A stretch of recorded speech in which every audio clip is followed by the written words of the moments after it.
Tabernacle podcast with John Vermillion and me, Britton Bishop. What's up, John? We're back. Dude, I just had to think that whole intro song. Wait, what do I say? Yeah, what do you say, really? It's 1 month and you forgot what to say. Do I say welcome? Do I say, and then I welcome, yeah. Or here's Britton. Do we do that? No. We are back. We're back, man. It's good to be back. With the unofficial third host of the podcast. Unofficial third host. He might be first, and we might be second and third. Probably. Ben Brown. What's up, boss? Hey, how you doing, Britton? Ben Brown. Hello, John. Hello. Love it. Welcome back to the office. Back to the office from staycation. Yeah, man. I did a staycation. Nothing wrong with that. Yeah. Anything good at least? Yeah, we had some good food. Nice. But soccer practice started, so my wife is publicly accusing me of not taking a vacation. It's like on message boards, getting bus chucked. But I had a great time. I'm just, coached, played some golf, ate some food, watched a lot of war movies with Benjamin over there in the corner. It was a good time. Benji, what was the best one you guys watched over the little break? I don't know. He doesn't know. The breather's back. What was your favorite that you showed? He and I powered through Band of Brothers. Okay. Again. And I think we both enjoyed that one a ton. Ball is back. Soccer. Yeah. My sport has a ball in it. Yours doesn't. In yes, America. we do. You have an egg. We have a ball. I've been saving that since you posted. Yeah. We have a ball. You have an egg. Hey, but it's back. Yeah. It's a good true. time. It's true. Coaching, excited about it. I'll tell you one thing. I did not remember. I was super fired up to get back to the podcast. I forgot how hot it is in August when you get 4 guys in this room. Yes. It's already cooking. Just kind of I'm breathing a lot of carbon dioxide. Now, don't get me wrong. There's 3 gentlemen. I'll gladly breathe your carbon dioxide. There's a musk. But I know you're breathing mine. Sure, yeah, it's a little it's a little musk. So maybe the no free shout outs needs to go to some sort of air conditioning company. Air conditioning, or just Duke Cannon, so at least the musk smells better. Duke Cannon, not Axe. Bodies. No Axe. Yeah. Axe bombs. Anyways, yeah, sorry. we're back. I'm back. I'm not complaining, but I'm complaining. I'm going to ask you guys this just because we haven't been here in a while. So with the shift of year that is happening, we're coming out of summer officially. When this podcast drops, it'll be summertime is over, I think, based off the way my brain works in Michigan. Past Labor Day, summer's over. Yes. Yep. That is correct. What is you guys' favorite, no free shout out favorite thing about fall? And it doesn't have to be a company, just your favorite thing about fall time in northern Michigan. Oh, man. As soon as you start getting up and there's a little bit of frost on the ground, or that cool nip in the air, it starts feeling like, man, I need to be outside hunting. Yeah. I need to be sitting in a stand somewhere. I get excited about that. The color change, just that, the cooler days, really cool nights. Yeah.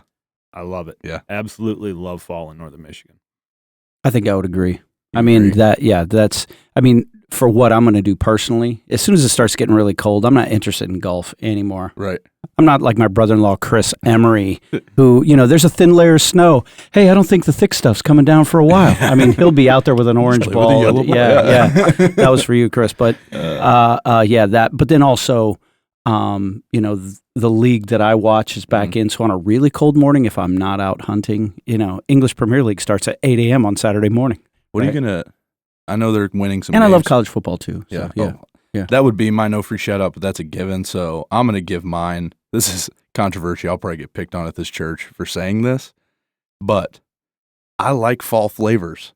Dude, if you say pumpkin spice latte, you might get fired. Seth Bush. Square up, Seth. No, Seth this morning told me, yeah, Heather got this new creamer. It's this pumpkin creamer I put in my coffee this morning. Oh, my goodness. We're festive. We're festive. Oh, my goodness. Listen, I have 4 daughters.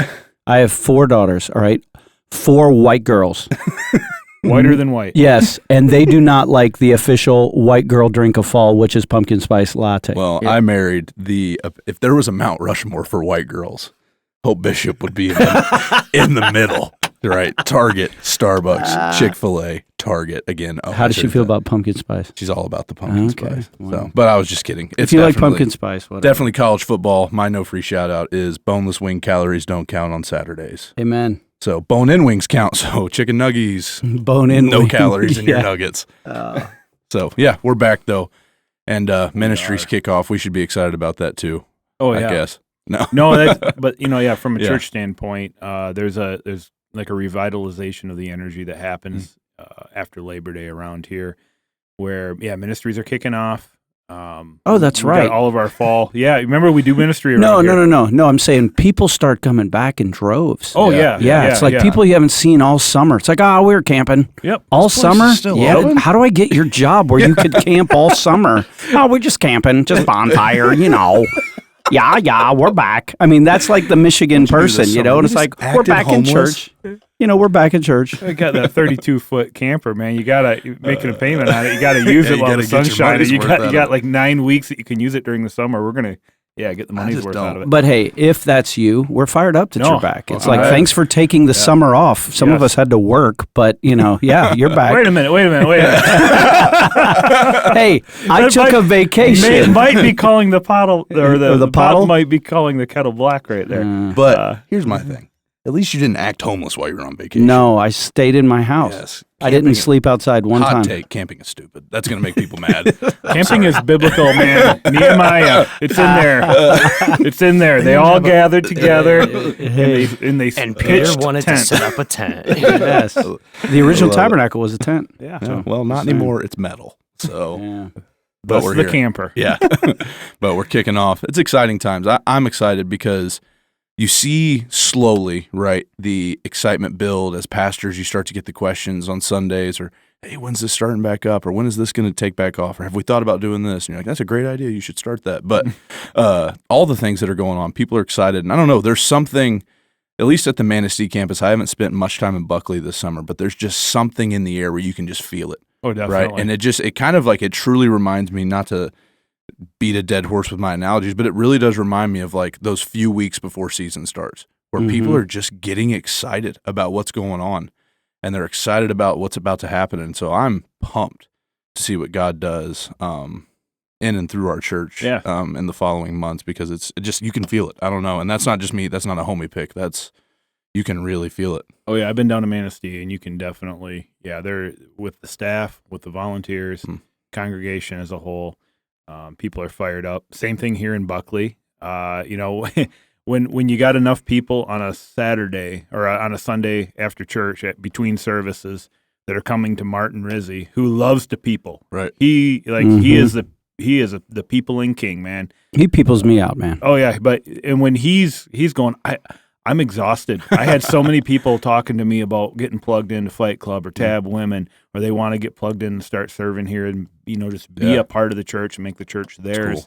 Cool. When you got that many people and Martin's walking away going, "Ooh, What just happened? Well done, Tabernacle. Yes. That's what I say. Yes. Wear him out, because if he's worn out, he won't wear us out on Monday and Tuesday. Martin is awesome. He's really good. got way more at energy getting than I people do. connected, finding a place for them. Yeah. That's why he's doing what he's doing. Mm-hmm. But definitely huge amount of energy. So we got Fight Clubs kicking off for our what we're going to call our fall semester. We got our Tab Women groups kicking off. Foundry on Wednesday nights of the Tab students. Yep. They're going to be getting back together here. We've got Merge happening at both campuses, end of September for Manistee, following weekend, which I believe first weekend in October for Buckley. So, Best meal you'll get for free at the Tabernacle happens at Merge. yeah, Merge. That's my one piece of advice. So I actually had somebody, come up to me and they're like, "Hey, so what is this Merge?" And so I was, trying to explain it to them this weekend. Merge is just simply an opportunity for you to get together with some of the staff, some of the volunteers, some of the board members, and we talk through some of the DNA here at the Tabernacle. We talk about what we mean when we say big rocks, cracked pots, dominoes.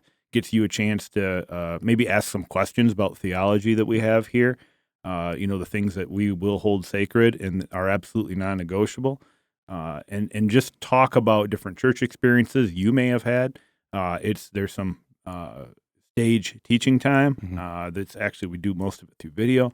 We've got a great meal we get to have together. It's one night, and then we got time at tables. Yep. Every table has a lead, just to be able to sit down, get to know some of the people in your church, and it's a great opportunity if you're just kind of dipping your toes into our church and want to get to know a little bit more, and you've got some questions. That is the thing to come out to. So That's also, before you get to Merge, you should just go back and pre-listen to Big Rocks, Cracked Pots, and Dominoes. That way you know what questions you want to ask. Right. Those are podcast episodes. No free shout-outs. Shout out the podcast. Yeah.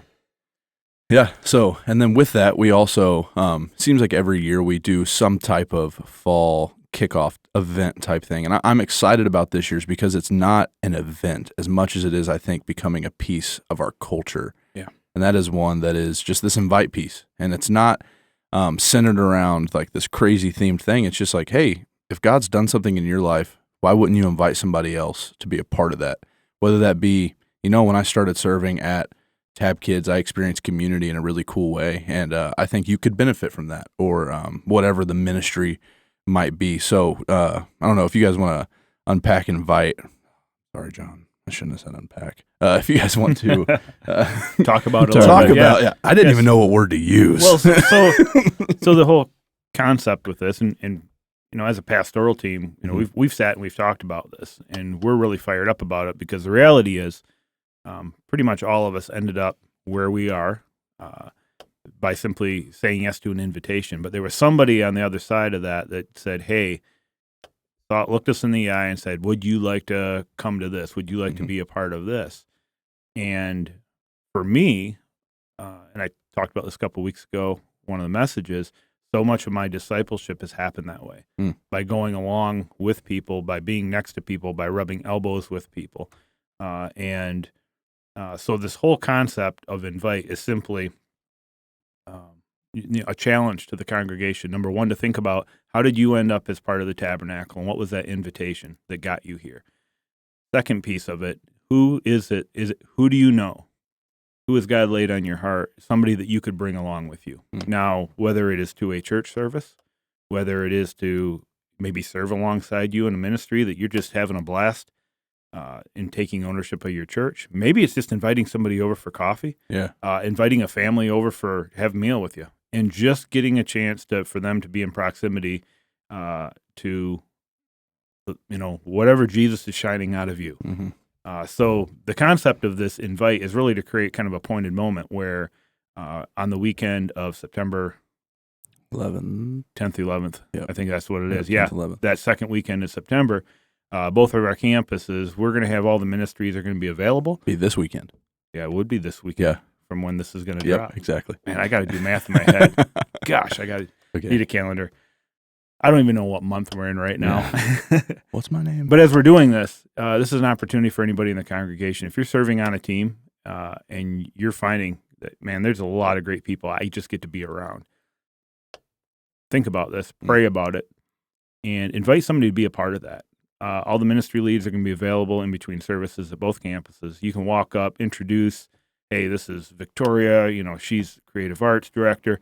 Hey, this is Matt Hughes. He's our tech director. You'd love serving on the tech team with us. We have a great time, whether it's down in Manistee. You can see David. You might see Lindsay down there. You can see Valerie with Tab Kids. And then really, it's not a recruitment. It's not a job fair. This whole movement that we're talking about here is really how disciples are made. Yep. And it's how Jesus even started this whole Christianity movement, was just simply an invitation. Mm-hmm. So that's what we really want to focus on this fall here at the Tabernacle. There's going to be plenty of opportunities for you to invite somebody along. We're trying to make it easy, trying to make it accessible for as many people as possible. But really, if you're looking and you're really taking this discipleship thing seriously, you want to be discipled, you need to get around other people that are following Jesus. And if you're looking and you're like, man, I'm really not discipling anybody. I'm not showing anybody the way. I'm not pointing anybody to Jesus. This is the easiest way to do it. You don't have to take somebody through a workbook. Nothing wrong with workbooks. You don't have to necessarily sit down and do a Bible study with somebody. You can. That was actually a big part of my discipleship.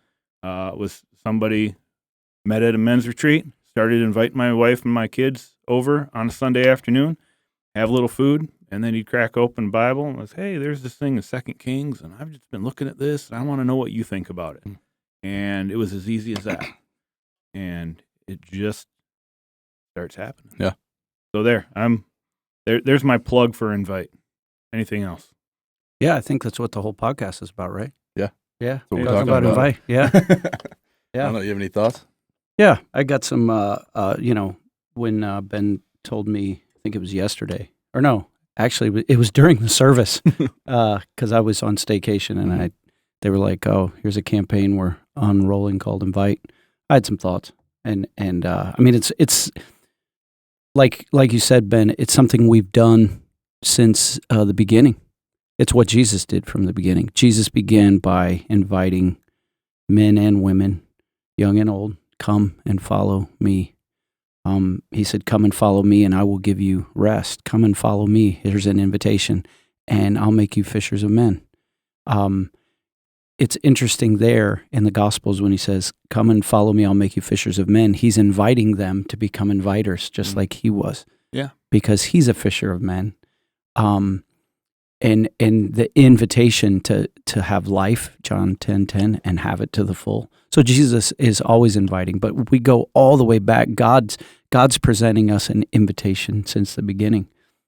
So before the podcast, I had to do a little search on the word invite because I always like to see what does it say in the good book, right? And in Zechariah chapter 3, it gives this really cool picture. I'm not going to read it, but it's this really cool picture, this prophetic picture of this high priest named Joshua who's standing before the Lord. And Satan is also standing there accusing him. And Joshua, the high priest, has filthy garments. And there's this back and forth in this prophetic, vision that Zechariah had. And Satan is rebuked because he is accusing Joshua, this high priest. And he's given clean garments by God, and he's been purified, and all his iniquities are taken away. And it's a picture of the gospel. Yeah. This is a changed life. This is Joshua, right? And so it's a prophetic picture of the gospel. And then at the very end of that little passage, it's in Zechariah 3. It says, I'm going to engrave this inscription, declares the Lord. I will remove the iniquity of this land in a single day. And then in verse 10, it says, in that day, declares the Lord of hosts, every one of you will invite his neighbor to come under his vine and under his fig tree. And he's saying there's something about this transformational work of the gospel in a life that should or will produce people that invite their neighbors to come and experience the same life change. And so that's all the way back in Zechariah chapter 3. We know about Jesus in the gospel. And then you go to Revelation 19, where it says, blessed are all of those who are invited to the marriage supper of the Lamb, those who are saved, right? And so we're big believers that our ministries all point to Jesus. They all point to the gospel. Mm-hmm. Even Merge. Merge is just an on-ramp into the direction that this church is moving. We're moving in a direction. You show up on church, a couple, 3 Sundays in a row, and you're like, man, they're going and, these people are going to Foundry, these people are going to Fight Club. I don't know where I'm going. Well, get on the on-ramp with Merge, and it kind of, all the secret language is explained, right? And so I love this picture of Jesus inviting, God inviting, neighbors inviting, disciples inviting, fishers of men inviting, students inviting. And to be honest, it's the way this church has always grown. It's people being dominoes and getting out there and being an invitation, but also opening their minds as an invitation. Yeah, for sure. I think I don't know, like when I think about invite, because something you just said there, like when your life is changed by the gospel, you're now called to then go and invite people to come along. And I think about my own life and the people who, like, one that comes to mind is, I've told this story tons of times, but just the girl Erica at Fort Hays State University, who I have not seen since the day. But we're walking through the quad at Fort Hays, and she's 5-foot Rizzy and comes walking across the quad and sees me. And she's like, hey. Did you just say 5-foot Rizzy? Yeah. Let's not run past that. That was amazing. Benji just about spit his Coke out over there in the corner. But she comes across and she's like, hey, there's church tonight. Do you want to come? I was like, no. And she's like, well, there's going to be free food. And I was like, okay, well, be strategic when you're inviting. I was like, yes. Lead with that. No, she invited me. And I went to church that night. I didn't want to be there necessarily, but I went. There was something.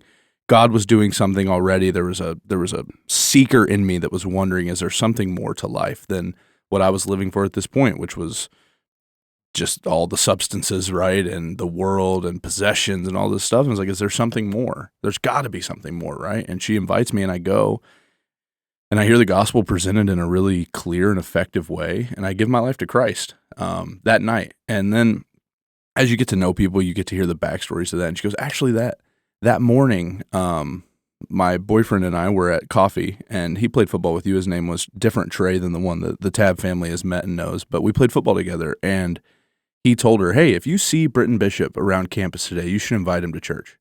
He's like, I'm going to keep my eyes out too, but if you see him around campus, you should invite him to church. She's like, okay, sounds good. But just that whole thing of people hearing their life has been changed by the gospel, and now it's like, no, let's bring people along with us, right? And I was by no means like the guy that was like, yeah, he'll come. Like, right. He's ready, you know? But for some reason, you specifically were on his mind that day.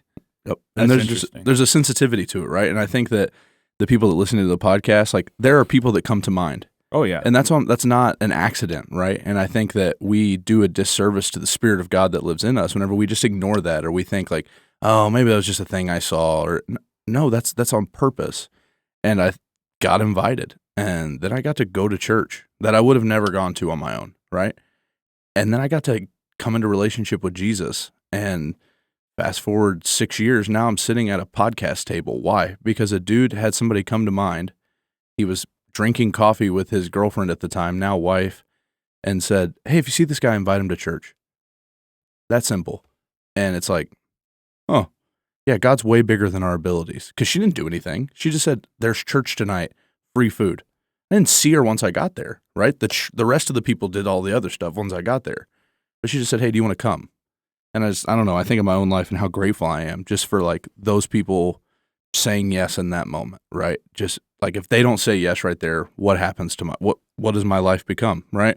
I trust that God is big. We serve a big God, and he's not completely dictated by our ability to do what he calls us to all the time. But I think it's a cool picture of what just saying yes and the impact, the eternal impact, not only that it's had on my life, but the stuff that's came out of it too. So I don't know. That's one time I've been invited, and I could go. I mean, there's a gamut of stories of times I've been invited. But what about you guys? Is there a story that comes to mind from your life that was like, man, if that invite really kind of changed everything?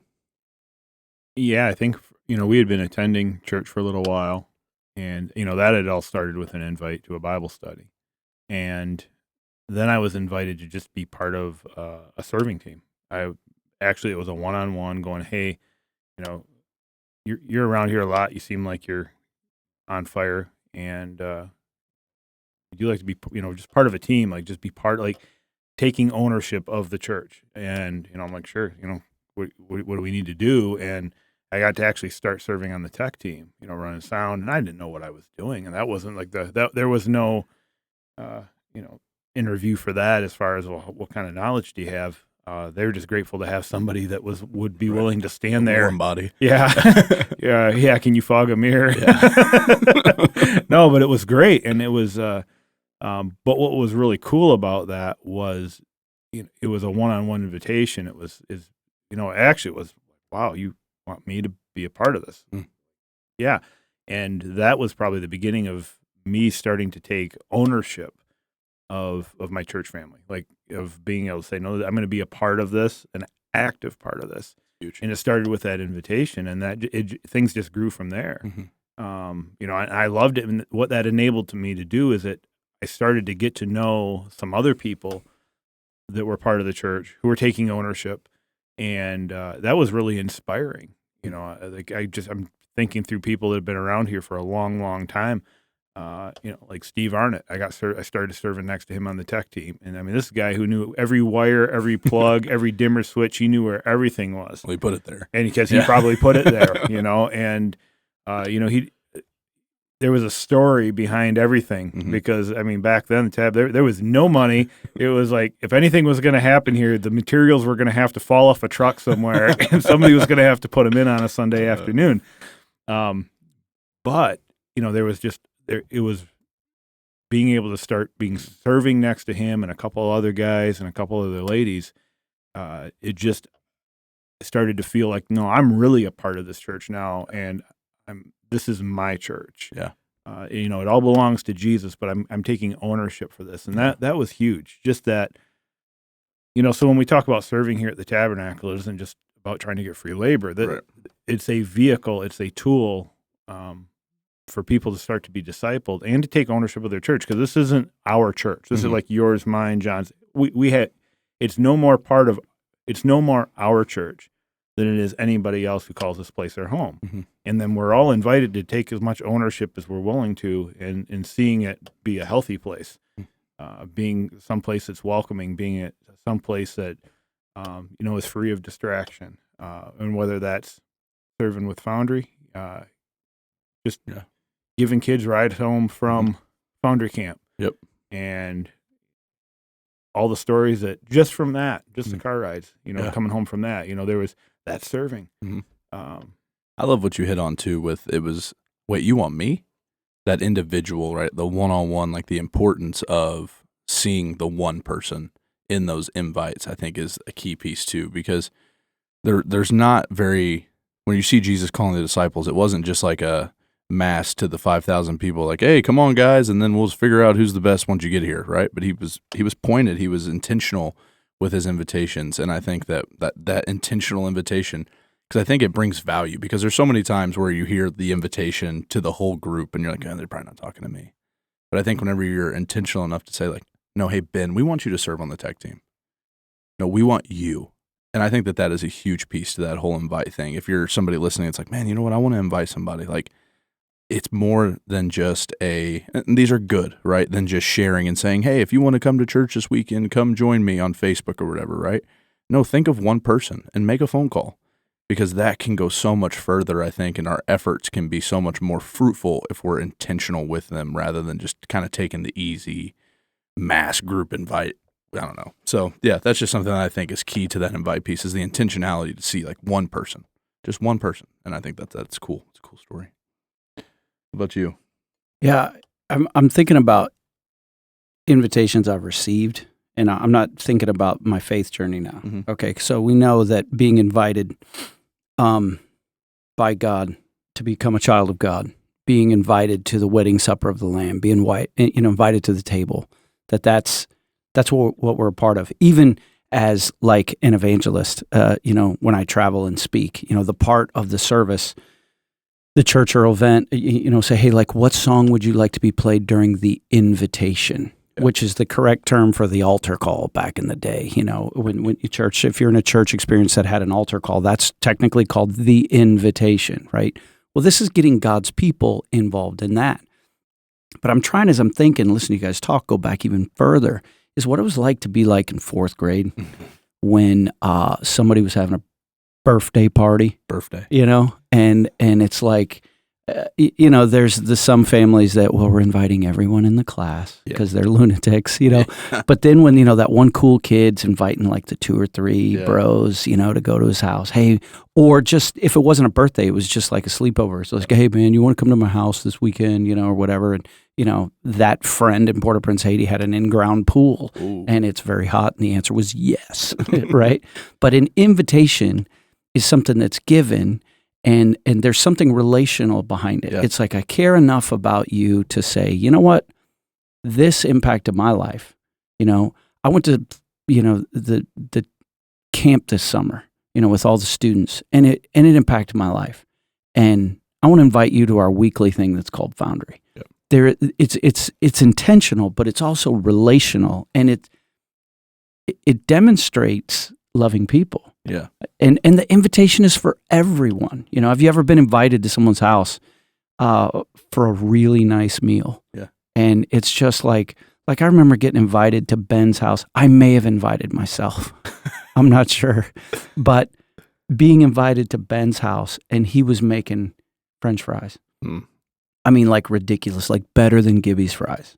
Right. And he's making these fries, and he couldn't make them fast enough, because I'm just standing there like, hey, are these done? No, we're going to fry them again because they look good to me. Those are raw. Yeah. And I mean, I've also been to really fancy things, but like that was just legit. Yeah. And when you receive an invitation and you accept an invitation, I don't accept all the invitations I get. Yeah. And so, I'm going through even thinking about, why don't people invite? Well, hopefully there's a great product. Even if you don't go to our church, you go to someone else's church. Man, invite them to your church. Yep. If it's a good enough product, or you believe in the experience, or you believe in the God that has the bread of life there, why wouldn't you invite him for a meal? 100%. I think about like how quick we are to tell people about, like, I remember the kick. We have these spans at our church, I've noticed with our staff, of when we get excited about a specific thing, whether it be a series on TV or the new restaurant that we tried in Traverse City or whatever it might be. And I think about how excited we get sitting at the high top table up there talking about these things, right? Like, I remember when Barrio first hit the scene in Traverse City, how excited all of us were to not just talk about like, hey, there's this new taco place. Like, no, you have to go. And then it got to the point where it was like, all right, Adam's not going to know how to order if I don't go help him. So I'm like, Adam, will you go with me to this new place so you can experience this with us? And then you go, and it's like, if I'll get that excited about tacos, not normal tacos, we're talking about double shell, cheese, bacon, praise God. But like, how much more excited should we be to invite people along to this journey that is experiencing the gospel in its fullness, right? It's not, I don't know, there's such a communal aspect to experiencing the love of Christ that comes from being a part of the body. And I just think that is missed sometimes in the culture that we live in today, because it's such a come in, get my fix, and I leave and I come back next week. And nobody's really experiencing like a deep community aspect. And for those people that do stick around long enough and they do say yes to the invite, or they do take the risk to invite themselves, and they find themselves in those spaces where, man, this is becoming real, because now it's not just words we're reading or messages that we're hearing, but it's life that we're experiencing, whether it be with this team or in this Bible study or whatever it might be. There's not that the gospel preached isn't enough. It is enough 100%, but there's something about when you experience it in those groups, when it's not just we're talking about how do we love people, but now I'm experiencing what it's like to be loved like Jesus loved. And I think that for the people that listen to the podcast that have had those moments, right? Because I think about at both our campuses, and there's so many groups of people that there's incredible communities in our church, right?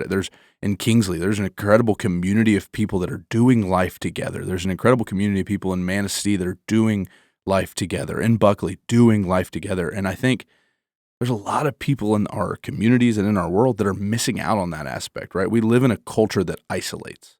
And so I think a part of that invitation is pulling people out of that isolation and inviting them into the community that is what the gospel offers through relationship. And I think that's a key aspect too.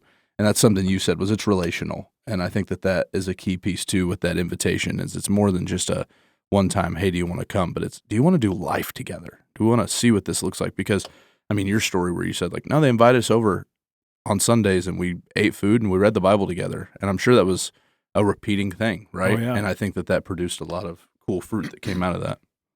Yeah, there is, that relational piece. I was scrolling through just looking more scripture in John chapter 1. This is the calling of the first disciples as John records it. He says, one of the two who heard Jesus speak and followed Jesus was Andrew, Simon Peter's brother. He first found his own brother Simon and said to him, "We have found the Messiah." And he brought him to Jesus. There was an invitation. I'm sure that Andrew didn't bind him and gag him, right, and drag him there over his shoulder. He invited him to come. And then a few verses later, the next day, Jesus went to Galilee. He found Philip and said to him, "Follow me." Now, Philip was from Bethsaida, city of Andrew and Peter. Philip found Nathanael and said to him, "We have found him of whom Moses in the law and also the prophets wrote, Jesus of Nazareth, the son of Joseph." Nathanael said to him, "Can anything good come out of Nazareth?" Well, he invited, and the guy was like, "Why would I want to go to church? Why would I want to go hear about Jesus?" And Philip said to him, "Come and see." He didn't try to explain to him, well, look, he's about, 5'10", or, he's got brown eyes and flowing blonde Fabio hair like all the paintings. I mean, he didn't try to do any descriptions. He didn't try to say, no, there's just a way about him, the way he speaks, the way he talks. Oh, the music's really great. He goes, bro, just come and see. And what I love about Invite, it's the simplest thing you can do, because or at least my entire relationship with God feels like just one invitation after another. I mean, someone invited me to give my life to Christ. Someone invited me to, give him my yes. It's constantly like to this, these deeper levels of following Jesus and what's the next thing. And it's specific to each person. But for us participating in that, it just starts with inviting someone who's been hurt by church. Okay, give church one more shot. Yep. Trust me. We'll hurt you in a more spectacular way than you've ever been hurt before, but it's worth it, right? Sorry, that was a little bit of sarcasm, a little bit of 19 years in ministry here, but it's an invitation to someone who's never experienced church. One of the weird things about living in a small town is I know a lot of people inside the church and outside the church. And sometimes I can get a little frightened, like, man, have I invited everybody? I haven't. And so, I'll find myself, at the general store or at the post office or, just wherever I'm interacting, with parents of kids that I coach or whatever. And I'll just, look at them and say, hey, do you have a church? And they're like, no. And I'm like, well, just so you know, you're invited to mine. And just, not that it's my church, right. but the church that I'm a part of, yeah. right? In fact, I remember there was a couple Easters ago, man, I was going after everybody on my soccer team. And just as opportunities arose, I would talk to a parent. And I'm inviting these parents to, these two sets of parents are standing there right after the game. I was like, hey, wherever we were, it's like, hey, I'd love for you to come to this special service. Maybe it wasn't Easter, maybe it was closer to Christmas or something. In fact, now that I think about it, I'm getting old. I texted them because if it was Christmas, it would have been winter. If it was Easter, it would have been before the season. But I texted both of these families, said, would love for you to come to an Easter service.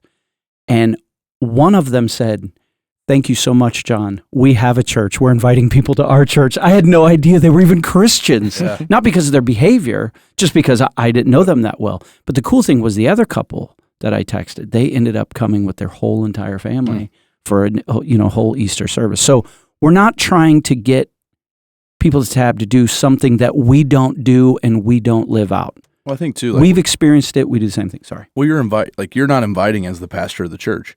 You're inviting those people as a member of the Tabernacle. Exactly. And so like that, do you want to come to my church? I think it's safe to say you all have permission to say my church because this is all of our church. And that's what I think is the key piece is this isn't just a place we work. That's my favorite part of being a part of the Tabernacle is this is the church that my wife and I belong to. This is our family. It's not just a paycheck. It's not just the place that I show up to with an office now, right? But this is our family.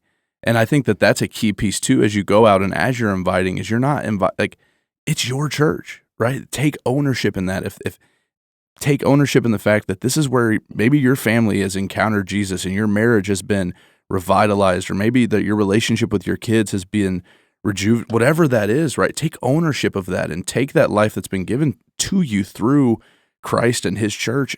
And now let's go spread the good news that is there's a place that we want you to come and be a part of, right? And it's not because of the Tabernacle. It's because Jesus is there.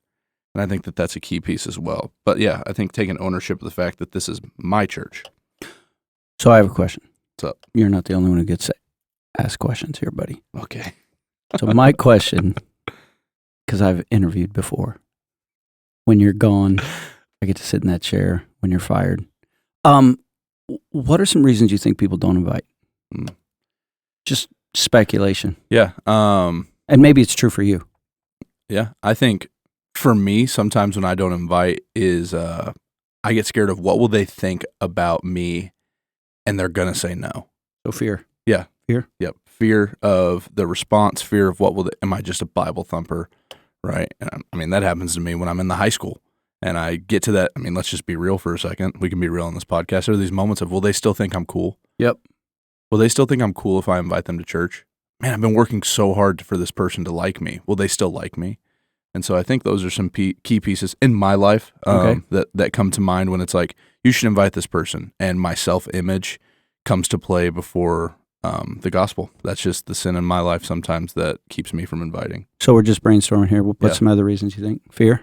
It could be that somebody hasn't been invited themselves. To like doesn't feel really connected Yeah. to the church family and hasn't experienced the benefits that come from being part of a community of believers. Yeah.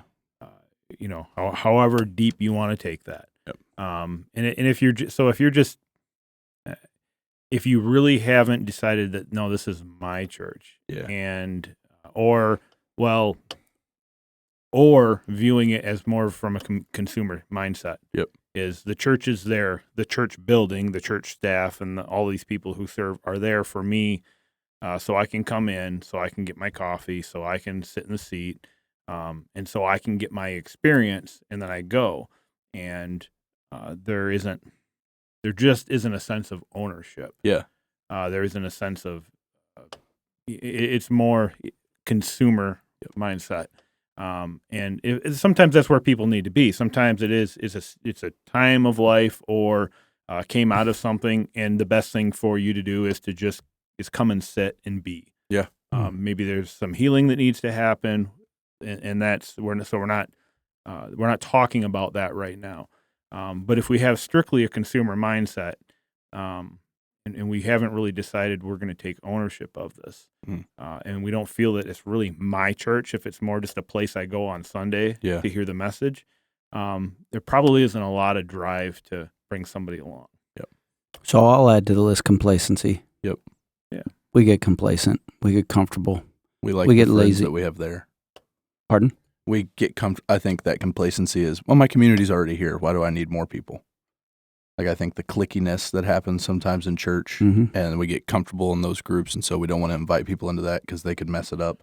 Or we find ourselves in a part of our life where we don't know anybody, or we don't associate with anybody who doesn't already go to church. The group of people we hang out with, the group of people that we spend time with, they're already established, and so we look around. And it's like, oh, do I know anybody that Doesn't go to church? Yeah. Do I know anybody who's just started coming to church? Oh, I've got my group of friends. We've all been here for 140 years, and we all have the same likes, and we know what each other is. Great, but if we're not willing to put ourselves in proximity to other people, lost people. Yeah, it's a hard thing, and so no, that's a form of complacency. You can just find yourself there, or there's the fear of going and hanging out with people who aren't Christian. Yeah. Oh my gosh, what if they rub off on me? And it's like, well, are they contagious? Yeah, they might be contagious. Yeah, and it's like all sarcasm, obviously, but I hope that's obvious. But we're called to be out in the world. We're not called to be of the world. So we're not going to have the same priorities as non-Christians. But yeah, we can go out and we can be in the world. We can go to the Northwestern Michigan Fair, and it'll be okay. Yeah. Or whatever that is. You can go to be part of school, the people you work with.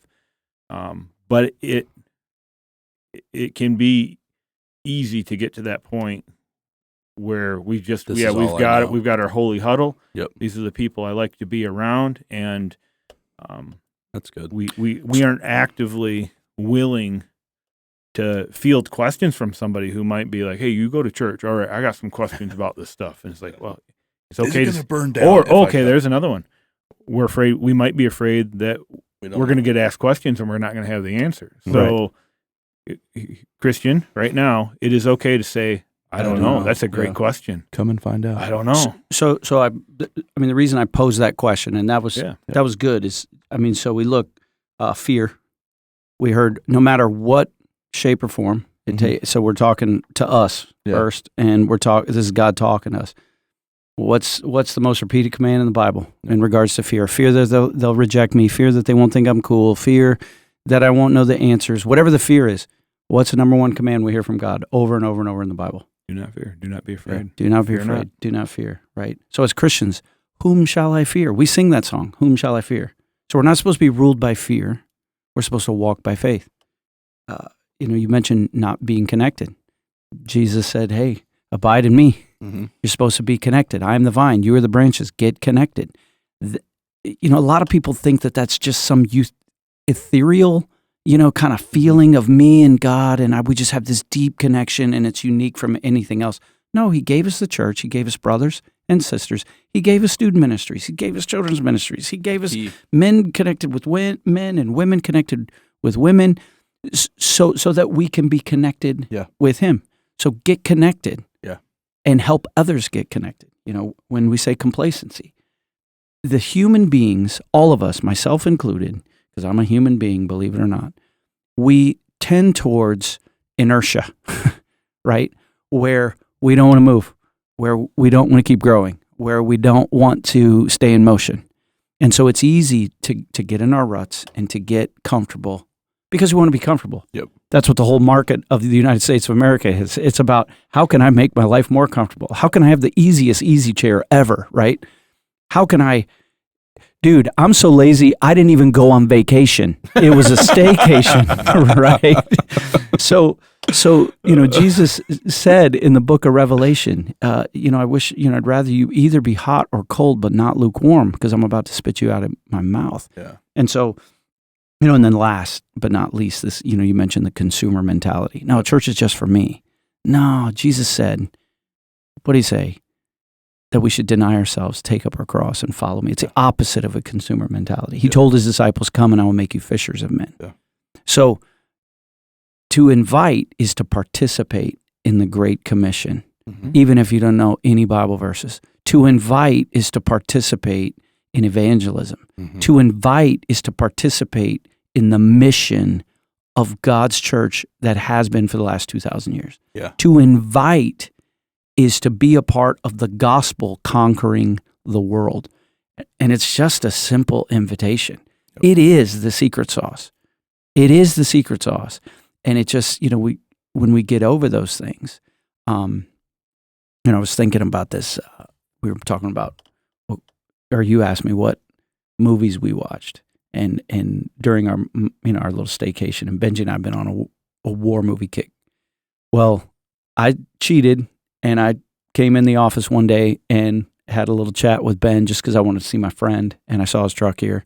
And we didn't talk about work, Darcy, okay? We were just talking about stuff.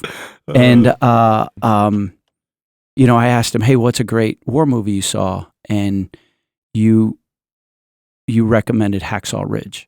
Now, I'd seen Hacksaw Ridge before, but Benji, he must have been really young when it came out because he didn't really remember it. So we watched Hacksaw Ridge again. True story of Desmond Doss, this Virginia boy who was actually a pacifist. But I think it was a Battle of Okinawa. I believe so. Where there's this, horrible situation. My great-grandpa was there. Your great-grandpa was there? Yeah. That's awesome. Was he a wind talker? Huh? No, sorry. So, hey, because we watched that one too. Come on. I respect your people. So, in the Battle of Hacksaw Ridge, this guy Desmond Doss, he was credited with saving like 70 some dudes, and then he was like, no, it was only more like 50. And I think the official Medal of Honor citation settled it somewhere in the 60s. But the guy didn't carry a weapon, and he's just carrying dudes off of this cliff and like wounded men and saving their lives. And it's an amazing story. It's a true story. But what's always stuck with me about that is at the end of the movie, they interview the guy. I promise it's going someplace. And he's got this horrible Virginia twang. And he says, the accent. He says, I'm doing it. He says, the whole time I just kept praying, Lord, help me get one more. Right? Yeah. And the first time I heard that in the theater, I got tears because that should be my heart. I feel like that ought to be the heart of someone whose life has been changed by God, who's an inviter. So that goes Lord, help me get one more. Yeah, and that goes right back to what Britton was saying earlier about like that name that pops in your head and we write it off as like, oh, I just was thinking about them. Like when we have that thought, God isn't necessarily asking all of us to go preach to 5,000, but one at a time. I mean, Jesus even called his disciples one at a time. He just went to them one at a time. And so, yeah, when that that seems to be how God works. Just give me one more, God. And then that name comes into your head and it's like, okay, it might be a little while before you're able to get them, but stay on that track. And that is the Holy Spirit. I fully believe. And it's been remarkable the number of times that there's been a name or something like that comes up. And even just sending a text. We talk about this all the time. Somebody's name pops in your head and you're thinking about them and you shoot them a text like, man, you're on my heart this morning. What's going on? And then they've got some incredible story about, some tragedy that just happened that they haven't told anybody about. And they're in tears and, you're like, holy Moses, that must have been Spirit inspired. Well, those people that God are putting on our hearts, there's a good chance he's already working on their heart anyway. And he's just looking for those two pieces of the puzzle to come together. And we get to be a part of that. So, all right, I'm trying to find a quote. Yeah, it was the Battle of Okinawa, by the way. I had to fact check that. We had to fact check and we got that one. Desmond Doss. Well, there's another little deal to think about is I've heard older saints in the Lord, quoting, I think it's it's Matthew 24, where it says in Matthew 24, and if those days had not been cut short, no human being would be saved. But for the sake of elect, those days will be cut short. And it's just talking about the end of all things. And essentially what they say is, we need to be about the work of evangelism, which is essentially inviting. Because when the last person, the last member of the elect, to use, seminary language, is saved, that's when the Lord will come back. So we have work to do until he comes. And so we don't know how many are going to be saved, and it's not the number that the Jehovah's Witnesses think. That's jacked up. That's messed up, right? But there's a number known unto God. And there are persons known unto God that because he is eternal, he knows who will be saved and who will not. Our job is to just invite everyone we can. Because when the team is full, when the roster is full, when, all of those who are going to be saved are saved, that's when the end will come. And it can't come soon enough for me. Yeah. So that's the work we're supposed to be about. Absolutely. Invite until he comes. Yeah. Yeah. And I think, too, just that whole piece, that the subtle reminder of why do I invite? Because I was invited. And that's your reason right there. And I think sometimes when you get complacent, when you get fearful, when you think about all those things, like for me, just thinking back to that one story, what if she wouldn't have? What if she wouldn't have? Where would I be? What would my life look like? But she did. Right? And that's that whole piece of I was invited, so I'm going to invite. Right? And I think that is just at the end of the day. And that's why I always encourage people, think back to that moment.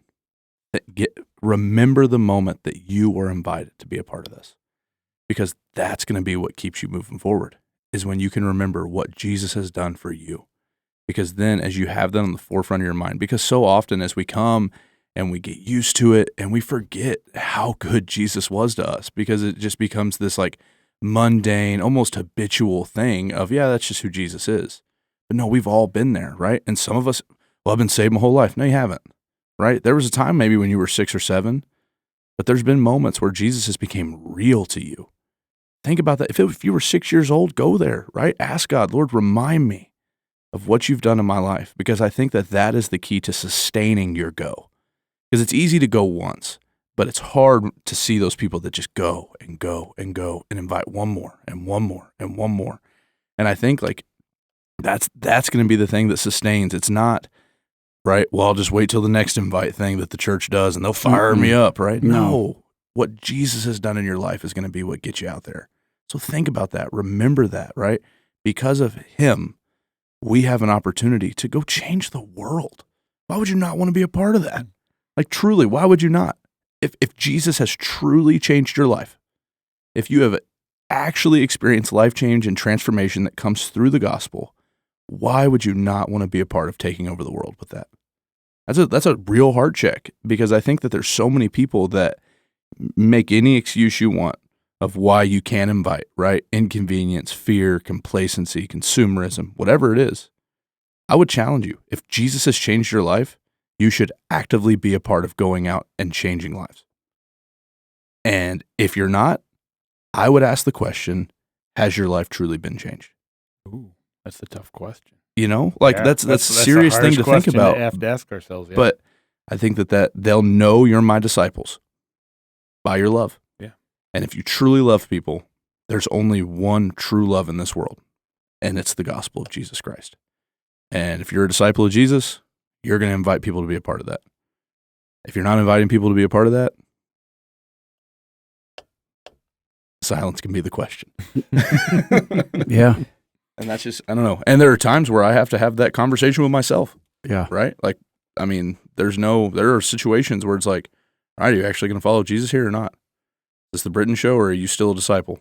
And like, I'm a pastor. Like this, I get paid to be here. And there are moments where I'm in a grocery store or at a football field or in a locker room or hanging out with a student, and it's like, there's an easy way. But do you actually follow Jesus or not? And there's some existential crises that happen in here, right, that I've got to wrestle through. Yeah. And so I'm not saying it's easy, right? I'm not saying you're going to do it perfect every time, but just like we talked about this last weekend, is it's our life of following Jesus isn't marked by perfection, it's marked by direction, right? What are you driving towards? What is your life driving towards? What are you bringing people towards? And I think that's the whole key piece within that. Well, and what I have found for myself anyway is it tends to be a little easier for me to invite people along when I'm hanging around with a group of people who are excited about inviting other people along. So if you struggle with inviting, you know what? Okay, find somebody in the church. Get next to somebody who's inviting. Mm-hmm. You want to get excited about inviting? Go talk to Dave Dillingham. I mean, this is a guy who his entire job, while he's out there, out in the world doing business, he is inviting people along. Go talk to a Gary Buren. George Butler. Go talk to a George Butler. And just spend some time with some people. Go talk to a Matt Stevens. Go sit down. Any of these Jen Yost. There are people in this church, and I know in other churches too, who they just get really, really excited about bringing people along, and there's genuine joy in their lives. There's, it doesn't mean they're perfect. Mm-hmm. We follow people as they follow Christ, but that's part of the discipleship. Is okay. You want to be a better inviter. You want to be somebody who's a better disciple maker. When you start hanging around with other people who are disciple makers, they're going to show you how. Absolutely. They'll say, "Oh yeah, man, I just say this. I just do this. I just, pray God. All right, you're going to have to go before me on this one because I've got no power here on my own." And you just by being around it, mm-hmm. it just kind of starts to soak into you if you're open to it. If you're looking for it and you're open to it, there are people around here. Go talk to Martin Rizzi, man. He's an inviter. He's an inviter. Got a lot of tons of people around here. But that's when we say about get connected to the church. That's the why. Mm-hmm. Is because that's where we learn how to do some of these deeper discipleship things. Being saved, getting baptized, becoming a follower, taking communion. Those sacraments, those are very important in our walk. And then as that, we're going to become laborers. If we're going to, what was the one prayer Jesus said? Lord, just send me some, I need laborers. Pray to Lord of the harvest for more laborers. Yeah. We need more laborers. And it's not coffee makers. It's not floor sweepers. It's not toilet scrubbers. That's taking ownership of your church. That's great. Laborers are the ones that are out inviting people to come stand next to the fire that's burning. Yeah. So in 2003, I became the youth pastor at this church. 2003, 2004. Sorry, was that before you were born? No, close. Okay, just close, yeah. He's old. We challenged a group of students to invite. We had about 12 meeting in a living room, and a couple of them got excited, and we had 16 maybe the next time. But then they got excited, and we pitched them a question. If everybody just brought one, there'd be 32. That'd be kind of cool. And they believed it, and they did it. And then we did some other things. We opened what's now the food pantry is the old village fire barn, so it was called the Firehouse. We held a concert there, and students printed up their own little invitations and put them in every locker in the high school in Buckley School. And at that little concert, that was my brother's band, Joey V and the Resistance, right? We had over 130 kids. And just coming from all over. We didn't have enough security. We didn't have enough food. We didn't have enough. I mean, it was a ticketed event. And my point is we all know that the recent kind of revival within our church, this slow blue flame burning revival that's been going on for about the last 18, 19, 20 years. We've said it started with students, and that's true, but it started with students inviting. And some of those students are still in our church, and now they're moms and dads and have kids and they serve. And some of them are in other churches, elders serving on churches. One of them I'm thinking of is now a pastor. He wasn't even from a Christian family. He's from a broken home. He went to Indiana Wesleyan, got ordained, became a pastor. So invitation is where it begins. And it's our history locally as a church, but it's the history of the church of Christ since, Jesus' death, burial, resurrection, and ascension. Good. Come and see. Oh, man. We think. Same. Come and see. Come and see. Yeah. I mean, what did the woman say? Come and see the man who told me everything I ever did. Yeah, John 4. That's good. Yeah. I don't know. Seems simple. Yeah, Makes sense. It really to me. is. And just for me, this is very helpful because the idea of discipleship, Western culture, can get very complicated. It can seem very overwhelming and very daunting. And what I love about Jesus and his plans is he makes it accessible for us, for real people, just doing our best to live this out. Absolutely. So he keeps it really simple for us. Yeah. And discipleship happens with that. It's just getting next to other people and allowing them to get next to us. Yeah. And as we are doing our best to follow Christ in every area of our life. Yeah. I love it. Feels good to me. What do you guys think? Yep. My last thought is, who can you invite this week? I don't care if you're listening to it in 2022 or if long after we're dead and someone preserved it. Who can you invite this week to wherever God's moving? Yep. Absolutely. Wherever it is. Doesn't just have to be the Tabernacle. Yep. But who can you invite this week? That's a good question. You know who I want to invite? I'm not even going to say it. You're going to. I'm not going to say it. You're not going to say it? I'm not inviting them. Do it. They're giving out free sponsorships to other people. I don't know, John. I want somebody to invite me to Chick-fil-A. You want someone to invite you to Chick-fil-A? Yeah, I'd like Chick-fil-A to invite me along for a Oh, ride, wow. for a little sponsorship. No, we're not free big shout-outs. enough. Gabby will invite you. Yeah, with orange juice and chicken nuggets. John, you've got to start disciplining your kids. No, she loves that job so much. Orange She loves that juice job so much. and chicken I give them so much free marketing. Because if you are in the drive-thru at Chick-fil-A and you see Gabby, if you take a selfie, I'm going to post it. Have to. Just because she's a breath of sunshine. Absolutely. Because not only are you getting Chick-fil-A deliciousness, but then Gabby gave you a little bit of joy. Yep. She may be a bear in the car on the way and on the way back, but when she's on duty, she's on duty. My pleasure. I love it. Yeah. So there it is. I If heard you I see got Gabby, take a selfie, send it to me. So I'll I got to post it. confess something, John. Give it to me. It's been eating at me. I heard the Dublin store guy snitched on me a little bit. The Dublin store guys did snitch on you because I saw them at baptism. And apparently we have been getting brats. They just don't ever make it to Buckley. We haven't filled out an asset transportation request. There's a form. What in the world, bro? Okay, it's happened I only thought- once, Once? maybe twice. Is this confession time? It might be. There's but- Father Ben. Confess to him because I'm really So ticked. Bless you, my son. The Dublin boys show up with some brats. And in my defense, Look at Benji looking at you. We saw no brats. Dang. He's part I've of never it. There's seen our somebody producer. so angry. Yeah. I'm sorry, Benji. Will you forgive me? No, but where'd they go? Huh? Where'd they go? What are you doing? I don't know where they went. They went in my belly. They went in your belly. we might didn't eat they? them for lunch that day. Oh, come on. But you wouldn't have liked them. You wouldn't have liked these ones. Why? Because they were blueberry and I've No, been they were so good. waiting. They were so good. I lied again. You would have loved them. Oh, my goodness. Hey, college football weekend.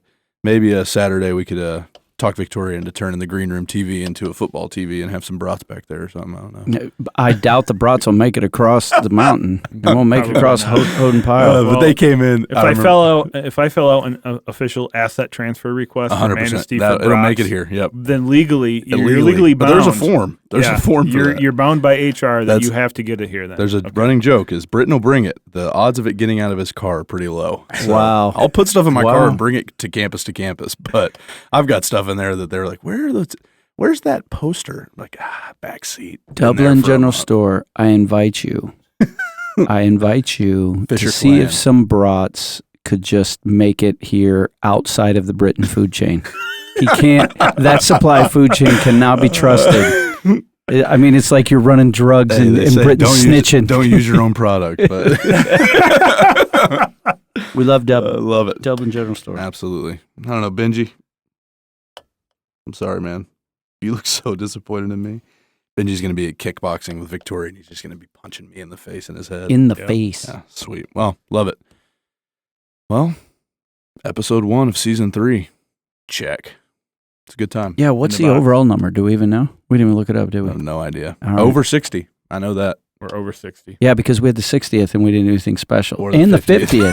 50th. Yeah. And the 25th. Okay, for the 100th, maybe we'll get some brats if you Just don't cook eat them 'em right first. here. Yeah, we'll Yeah. get a little one of those little Hey, mini you know what, Blackstones not- right here. Blackstone. No What? free shout outs. Yeah. But a Blackstone grill would be nice for around this Oh, place. yeah, Just this for a is quick little episode lunch. number It's on my list. 70. Is it? Episode 70. 70. It's episode 70. We're 30 away. Wow. 29 What are we now. doing special for this? For the- Eating brats? No, we're not. We could have been eating brats for our 70th episode because we planned so well. Dublin store. Snitches get stitches. All right. Okay. So, All right. All right. they told me, and I was like, guys, why would you say that to him? Brutal. No, I love it. Sweet. Brutal. Well, Tab family, who are you going to invite? And until next time, this is John, Ben, and Britton, and Benji signing off.